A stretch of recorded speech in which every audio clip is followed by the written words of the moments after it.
what do they see in me? For y'all to take a chance on a 21-year-old kid who did not know anything about social media, like, what was it about me that you guys wanted to take a chance? And so I don't even know if I told you this, Crump. I went home, I was telling everybody, like, yeah, I'm getting ready to move back to Atlanta. Like, I told my girlfriend that, or my past girlfriend at the time. You know what I'm saying? It'd be like that sometimes. You know what I'm saying? This is what God is telling me to do. And so a lot of people think when you get these spiritual convictions about making a decision to move in an incredible way, change countries, change careers, change. The conviction is clear. Hey, what's up, family? It's your man, Coach Crump, from the Boy Man King podcast with my boy, my man. What's going on? 100 grand. What's going on, my guy? Chilling, man. And we got a special guest. We got a young man in the building. We had a couple young men on the platform, man. Yeah. Another mighty man of valor. We call him in the culture, in the subculture, Bishop. Because that boy know he could preach, he could hoop too. I'm talking about them old school preachers. That thing in him.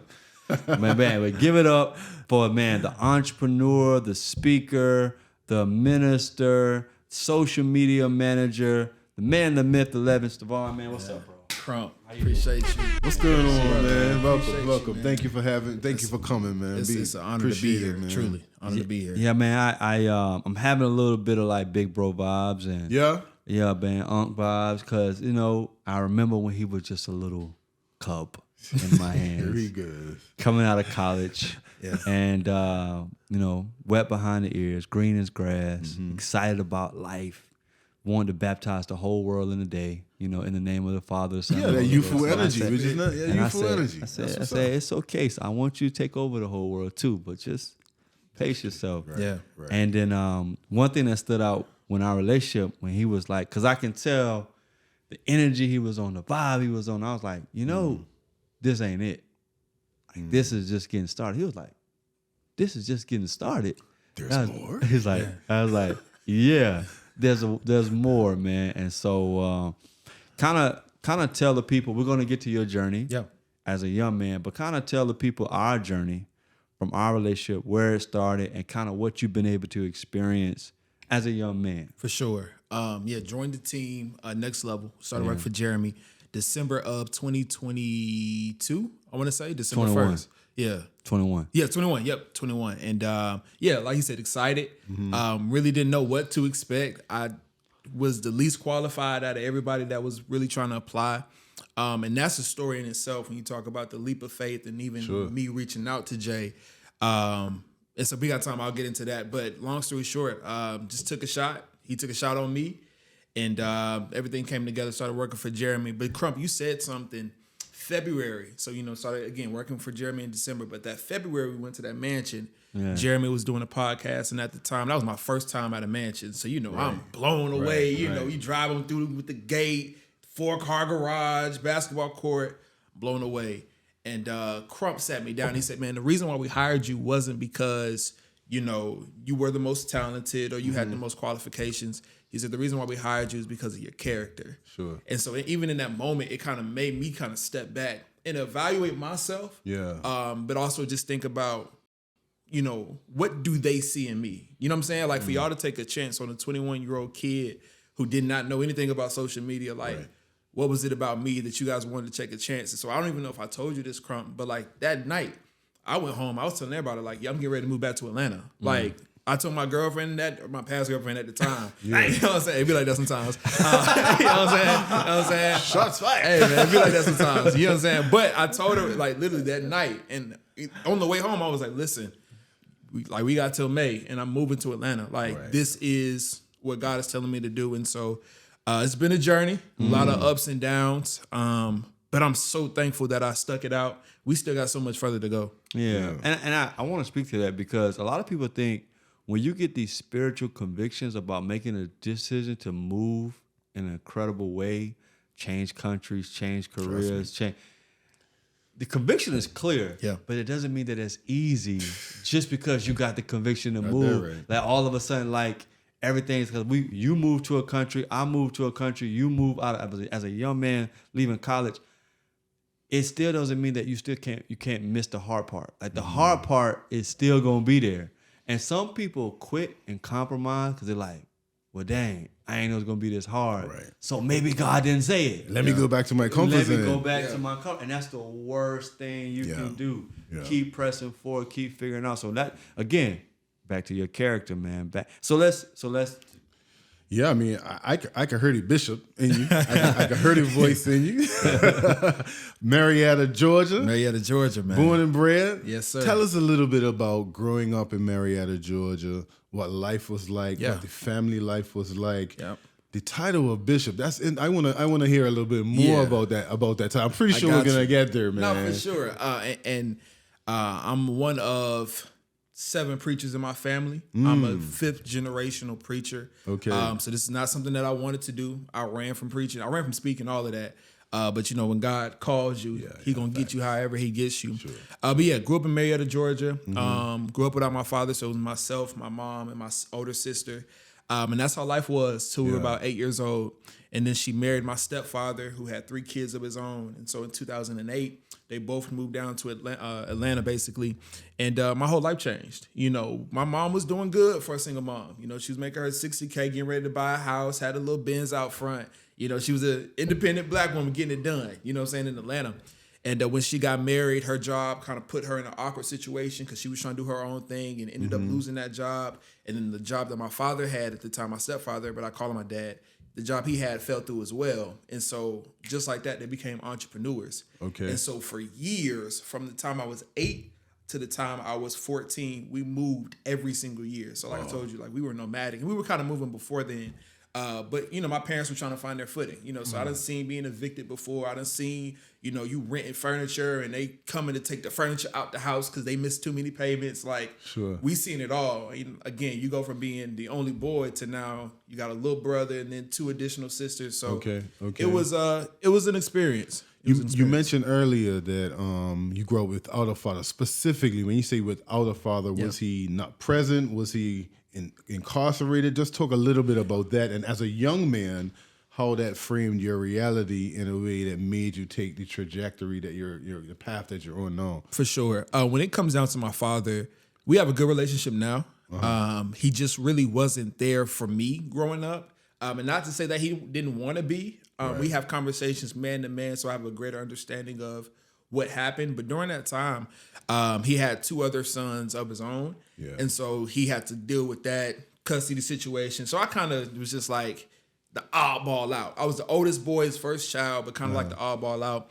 And from the age 12 to 22, I went 10 years without seeing my dad. Okay. And that not incarcerated, just wasn't there. Yeah, he just wasn't there. And so I grew up with, the hatred, growing up without the father and how that plays a part. But again, I'm so thankful for my stepfather, who I look at as my dad, and my grandfather who set the influence. And I'll just say this. One of the reasons why I believe my life elevated was when I turned 19. I don't know if y'all know the little Fresh Prince scene where he's like, how come my dad don't want me, man? I remember sending that to him when I was a kid. It was like, this is how you make me feel every time you say you're going to come and get me and you don't come. Or you say you're going to do this and you don't show. I know how it feels to be waiting on your dad. You got your bags in, your hand, looking out, seeing every car that walks past just to find out he ain't coming, Sure. And so when I turned 19, I just texted him a long paragraph and I was like, man, I forgive you. You know what I'm saying? I truly forgive you. You were trying to figure this thing out just like how I'm about to try to figure, manhood out. And so it was something that happened in that message that I sent him that lifted a burden off of my back. And my life has been on a whole nother trajectory ever since. So I don't want to undervalue what you said. At 19 years old, come on, you had the capacity, you was conscious enough to say, I forgive you, Dad, for not being around. That's huge. Let's stay there for a minute, because as a 19-year-old, there's a lot of 19-year-olds running around here who never, even in a grown manhood, still cannot come to terms and accept the fact and provide an opportunity for healing at 19 years old. So I want to applaud you there. What brought you to that space outside of the obvious him not being there? Yeah. What was influencing you to be like, I know you had Stepdad there. So let's talk a little bit firstly about how was the interaction with Stepdad? Because I've been a stepfather before, so I know what that feels like.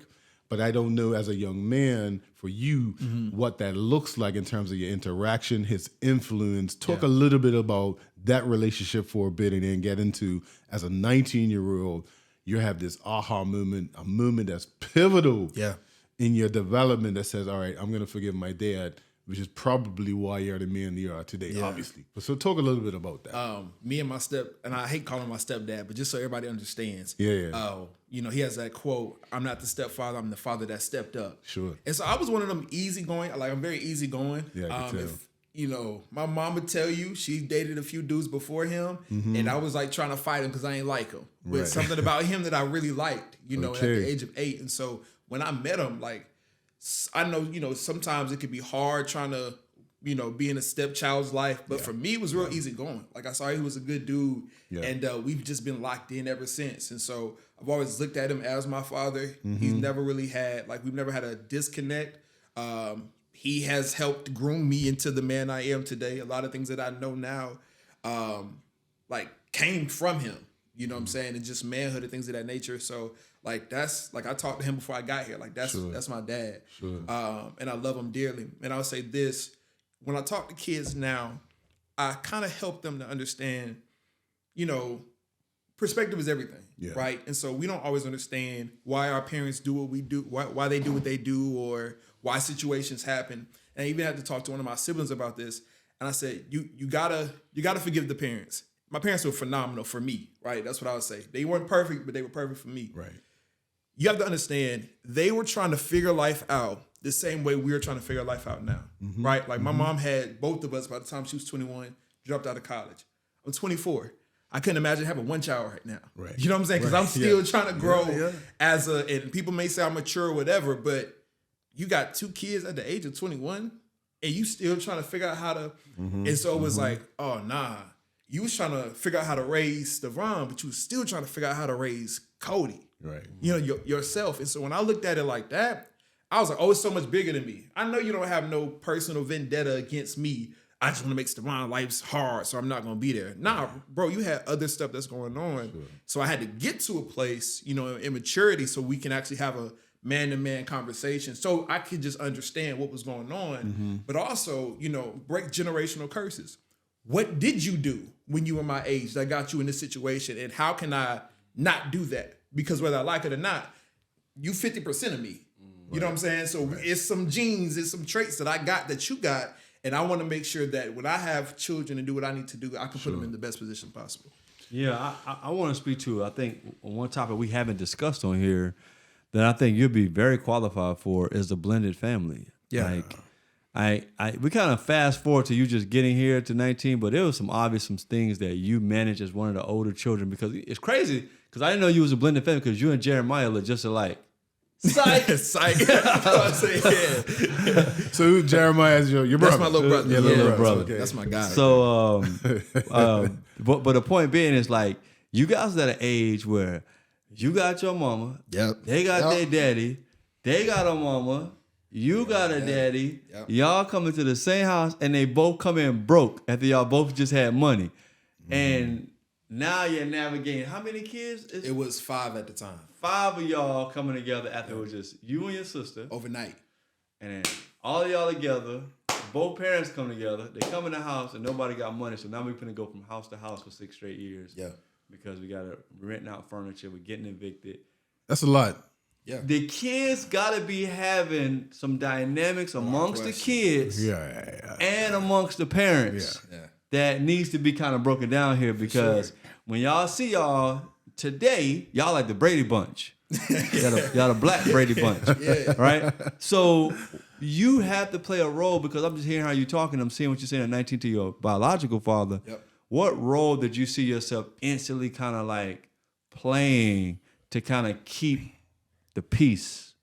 Oh, no, I wasn't trying to keep no peace. Man, you know, I was 8. I met Jeremiah when he was 5 years old. Right. Yeah. So me and him go way, way back. And so when I tell you, overnight our lives changed. We knew my stepfather was coming. We did not know he was bringing 3 kids with him.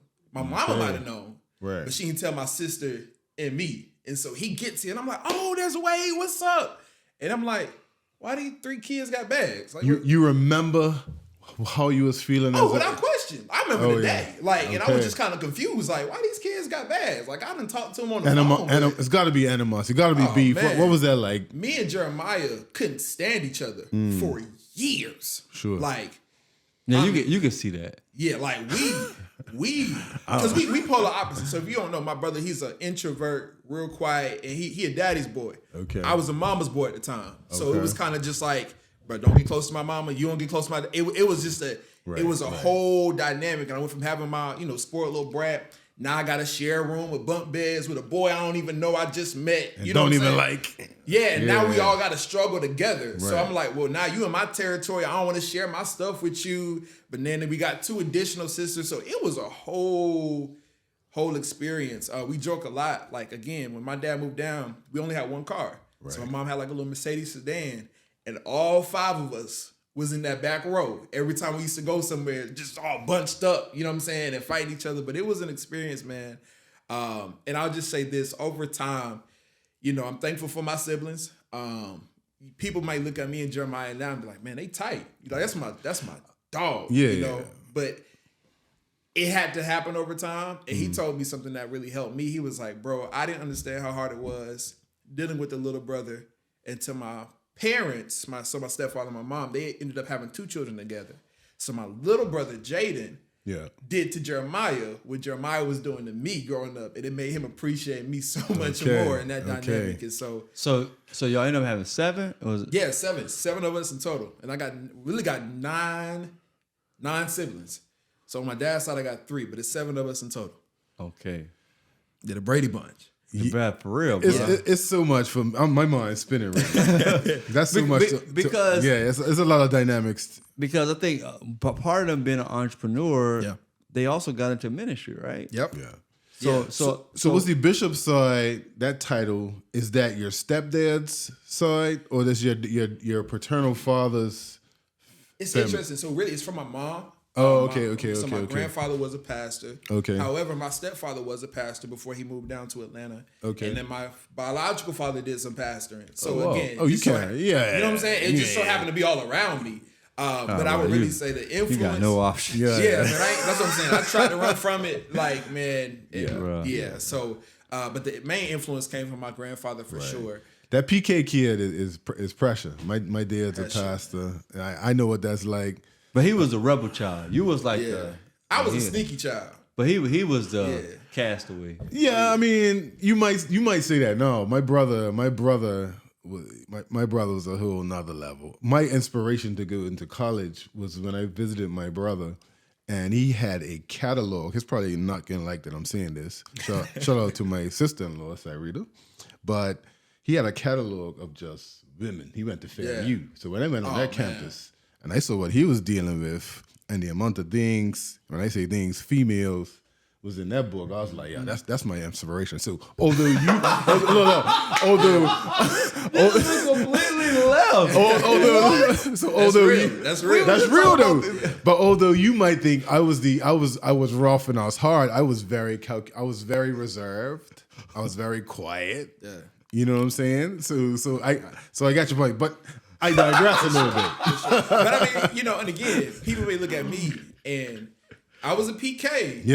Outwardly I wasn't, but like I still finessed. Right. You know what I'm saying? Like, and I still had my own experiences. Yeah, I mean, you was a sneaky, tricky little PK, but you wasn't ratchet and lost it like Chizzy was. I don't know why he keeps driving this ratchet car.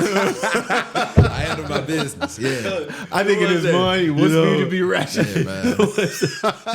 I was inspired to. I wanted to go to college. I saw the girl. Once I saw the catalog, I was like, that was confirmation for me. I was on the set, saw the friends. What is? Yeah. You were dealing with a whole different spiritual warfare. Whole different situation. But God is good. God is a redemptive God for sure.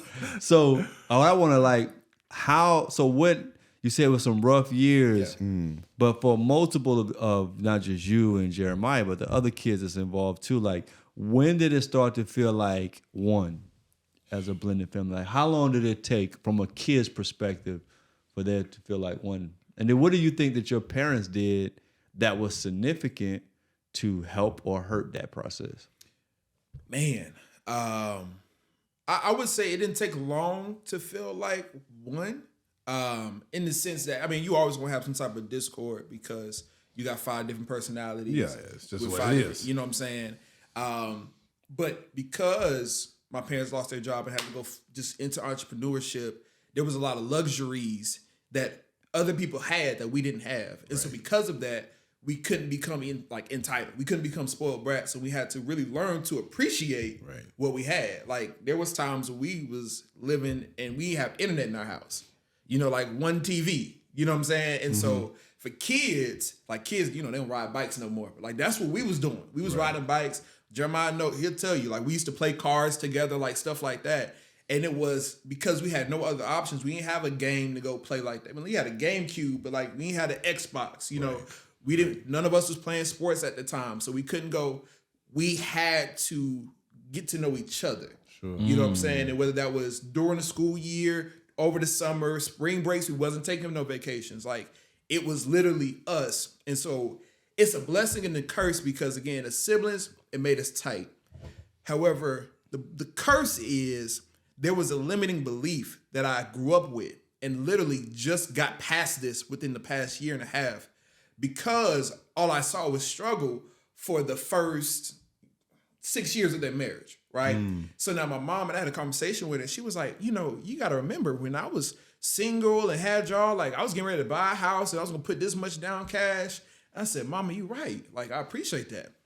But from 8 to 14, those are the most pivotal times in somebody's life. That's development. You know what I'm saying? And so all I can remember is watching them take the stuff out, you know, back to the store, watching us get evicted, moving every single year. Like all cars don't got AC, watching all of these different things. And so I literally grew up thinking I would never make more than X amount, like $45,000 a year, because that's all I saw. And it was like, no matter how hard I tried, it literally like, I just kept hitting my head on this. And so it was, again, a blessing for us as siblings to be tight, but internally and how I was processing stuff, I literally thought like, all right, that's my ceiling. So let's transition. You met your father. Hey, I'm gonna send this text, bro. I forgive you. You 19. You in college. You on campus. You crossed. You know what I mean? Those burning sands. So you're a college student, college life, but something is triggering you to follow Jeremy. Something triggering you to speak. Like, talk about being on campus as a college student, but feeling like you needed to do more, you need to do something different. I'm glad you asked me that question because I went to Columbus State University, and I say this humbly. I promise you I say this so humbly. I was a man on campus. You know, I was SGA vice president, president of the biggest organization on campus. I had already won president of the year, fraternity member of the year. When I was the president of that organization, we won organization of the year. So like everybody knew me. I was meeting with the president. I got my organization a proclamation that on April 9th every year, like this is our official day in the city. So I'm meeting with the mayor of the city, and I'm in like the second biggest city in Georgia. You know what I'm saying? So like in that realm, I was killing it. You know what I'm saying? Like all the old money knew me. You know what I'm saying? Like I was almost like the poster child for, oh yeah, he got it. You know what I'm saying? And it was a humbling experience when I had to get with Jay, but I just wanted to set that up so you guys know what I left, right? I was even speaking for Warnock, like, so it was a setup. It was August of 2021 when God told me, I need you to quit your job. I was working at State Farm at the time to go focus on the business of speaking. And so at this time, I think I had just joined the Speakers Academy. And I remember being on Jeremy's little live training, and I had like $2,000 left on my credit card, and that was it. You know, and I was like, bump it. Like I need to get in. Yeah, and I'm talking to my mom. I'm like, you think I should do this? And she was like, is that all your money? And I'm like, yeah. She's like, don't do it. But I'm like, something is pulling me to, to do this. And so, and again, to set the picture, I already had my own car. I was living had my own apartment. So like I was set, right? Have multiple set streams of income, all of that. And so you get to August, God tells me that, and I'm like, sometimes you hear God, but sometimes it can be a little outlandish. She'd be like, God, is that you for real? Right. So September comes around, he's saying it again, right? October comes around, he's saying it, but now he's giving me more confirmation in different areas. He's like, when 2022 come, you're going to leave State Farm. And at that point, I was killing it. Like they were ready to make me full time as a college student at State Farm because of the success that I was seeing. But I started getting real complacent at my job. Like I couldn't explain it to you. I went in one day and I was out of my groove and I just couldn't. And God was like, "Cause you're not supposed to be here. You know what I'm saying? Like, don't get comfortable here." So then November comes around, and that's when I sit down and I have a conversation with my job, and I say, "Hey, listen, going into 2022, I'll be leaving here. I'm just gonna focus on the business of speaking." Now, before I told them this, Jeremy wasn't guaranteed yet. Like Jeremy didn't even know my name yet. You know what I'm saying? So I wasn't even working for him yet. But I was so set on the word that I got from God that I was like, all right, boom, I'm gonna move on faith. And I think, Crump, you talked about this before. It's one thing to like hear God say something, but when you take action, then you activate God. Right. Like faith without works is dead. Right. And it would have been cool for me to sit down like, okay, well, God's telling me to focus on speaking in 2022 and do whatever. But it wasn't until I actually burnt the ships and told my job, listen, at the end of 2022, I ain't coming back. And I really didn't have no money saved. You know what I'm saying? And it was just like, all right, boom. So I told them, and I literally, as I was leaving my job that day, I don't know if y'all ever watched The Last Dance. I mean, you basketball, so I know you did. Yeah. There's a part, Scottie Pippen is getting interviewed by the reporter, and is in the finals. And Scottie Pippen cut the reporter off, and he just basically said, my day will come. So I posted that on my story, posted that, I'm walking out, and I see Jeremy's page pop up. It says, hey, y'all, we looking for a social media manager. And so, again, I know social media for myself, but I don't really know, you know what I'm saying? And I ain't have no secret plan to get on the team or nothing like that. God said, just hit him. Now, I had seen the post. It was 2 days old, thousands of views, hundreds of comments. And God said, just text him. And Jay already had 100,000 followers at the time. Sent him a message, and I literally just said, what's up, big bro? How can I help you touch the world? Sent it. 5 minutes later, I got a DM from Jay. I'm going crazy. You know what I'm saying? Like I'm going, because I'm like, he hit me back. You know what I'm saying? Yeah. So we having a conversation. He sent me voice notes. Then he messed around and followed me that day. So then I really lost my mind. I'm telling my parents like, yo, he just, you know what I'm saying? I love it. And just one thing led to another. And shout out to, I'll just say Next Level Nick, because I was a little late on my disc assessment. Well, we got it done. They extended grace to your boy. Right. And here we are now, man. You know, got the opportunity. Jeez. So I don't want to digress a little bit, but you spoke about at 19 you forgave your dad. Yeah. And I kind of want to stick there a little bit if I can, just to talk about what was that transition like for you and how did you guys salvage and rekindle the relationship? You said you guys are in a better space. For sure. No. Yeah. How did that start, and what is that journey looking like for you from then moving forward? For sure. Now, mind you, again, that was 2019. I still hadn't seen my dad since 2012, and I didn't see him again until 2022 Christmas. Okay. So it was still like, you know, we were still kind of communicating via Facebook or whatever. But at that time, it was a new semester, and but I don't know, man. I really got serious to get my life to Christ, and so when I did that, that's kind of what prompted me to just forgive. Yeah. Like I didn't want anything holding me back. You know what I'm saying? And I was doing the work. Like I again grew up in church. Like I knew God, and I thought we was solid, but it was just something about, bro, you holding on to like this hurt and this abandonment and all this stuff from your father. Like you only gonna get so close to me. Here it is. Some people struggle to view God as a heavenly father because their view of a father is screwed up. Sure. And so in order for me to really be able to accept God as my heavenly father, I had to heal the relationship with my natural father. And so when I did that was easy because now me and God became locked in. You know what I'm saying? And it changed the scope for everything. And so here we are now 3 years later. And I mean, it's still that father and son dynamic, but it's really more man-to-man dynamic. You know what I'm saying? Like that's my dad. I respect him as my father. But like when I talk to him, I'm not talking to him as 12-year-old Stevan. Right. You know what I'm saying? Like I don't need like validation from you. Talk to me as a man and show me, and I don't really care all about your mistakes. Show me your wins. You know what I'm saying? Like you a good dude. You know what I'm saying? So show me what you did to get you in situations to, you know, where you are now. But if you can also give me advice on how to avoid situations, right? Like I wasn't supposed to be here. I was an accident child. Let's keep it a buck. But you can still give me since I'm here, you can give me advice on how did a situation happen that led you to whatever. I'm thankful that I'm here. But like, you know what I'm saying? We can have that conversation now. So I done met my dad probably 5, 6, 7 times over the past 2 years. He lives out in Louisiana, but we connect. We have those conversations. He's proud of my development, and I love him as my father. Yeah, man. Again, man, just proud of you, man. Just super proud of you. That's a lot of work for you to put in at the age of 24. You know I'm listening to you talk, and I'm just sitting here in awe. Like, you are wise, way beyond 24 years of age. Is that because you flipped the family catalog when you was around his age? Like what? This guy like, I'm inspired to go to college now. Look at this catalog. You gonna be stuck there, bro? You're stuck on that. Shout out to FAMU. You missed the entire point of that conversation. We endorse HBCUs here at the Boy Better King podcast. Yeah.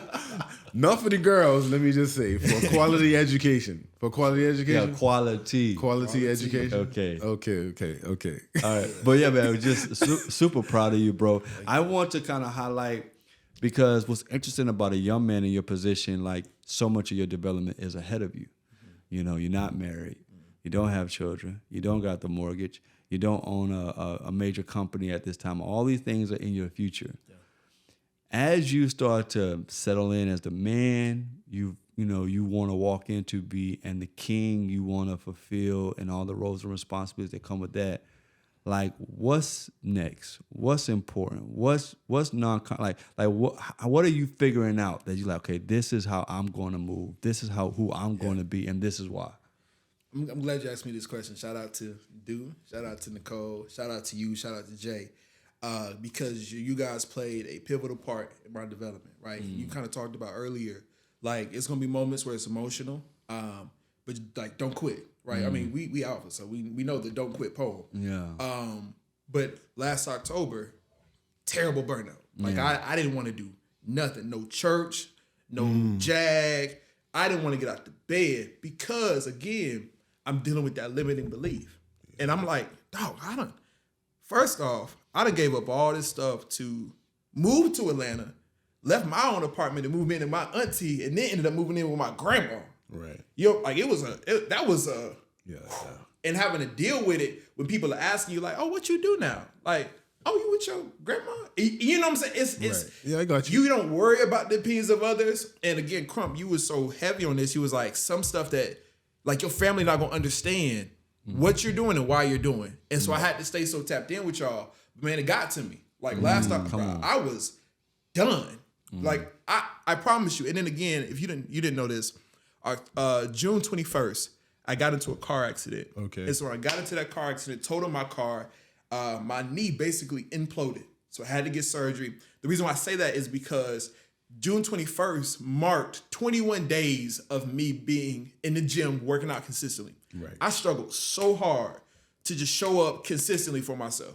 You know what I'm saying? And so finally had gotten the groove, accident happened. I was like, God, no. Right. Yeah. You know what I'm saying? And so ended up that summer breaking up with my girl or ex-girlfriend, whatever. So you get to October and I'm like, I did all this, man. I'm working hard for what? You know what I'm saying? Like, I'm seeing other people get the opportunities and I try so hard not to compare, but it was just frustrating. And it was like, God, do you not see what I'm? Right. And I literally remember I was walking around the neighborhood and I said, God, if my life continues to go like this, I don't even want to be here no more. And I'm not suicidal. So let me just say that. Right. But it was the fact that, if I'm going to just keep going above and beyond, I know the sacrifices I made that other people didn't make. You know what I'm saying? And the choices that I made that other people didn't make. And I'm like, this is my reality? Like, bro, if it's going to be like this, I'm good. And I literally told God that. And so through that process, the reason why I shouted everybody out earlier is because they allowed me to be transparent about where I was. And it allowed me to pull a wall down that I had up that I really didn't even know I had up. Got away for a little bit. And it wasn't like overnight. It was really from that week up until my birthday, December 11th, when I turned 24. I'll say all the way to December. Yeah, sure. It was a process of, all right, get in the groove, right? So I'm really big on, you asked me what's next. Shout out to my accountability partner, Jared. I'm huge on who do I want to be at 25? You know, at 25, they say your prefrontal lobe finished developing. And so I didn't want to get stuck in any bad habits, any bad ways that I have. And so, again, been on and off with the gym for years. And I was telling him, I said, bro, I don't want to be overweight at 25. Like, I just, for me to know, like, you've been talking about this for years, like, if I get to 25 and I haven't did it yet, I'm gonna go crazy. You know what I'm saying? Like, because I'm like, bro, you done talked to me, like, come on. Yeah. You know what I'm saying? And so now, and I'm thankful to say this, I've lost 25 pounds since my birthday because I finally got, I've done missed 4 days in the gym this entire year. Every other day I'm working. You know what I'm saying? Something, as my prefrontal lobe is finishing, I've been more clear about what I want to do with speaking, right? Like, I've been getting more opportunities. I remember being mad, asking God, like, man, I want this opportunity. God, like, bro, you ain't even did the back end of your business yet. Right.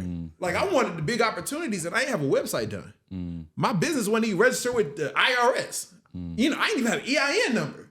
So God was like, sit down, humble yourself, do the back end work. So when the blessings come, you deserving of it. So what I would tell you what's next, moving on whatever God is telling me to do.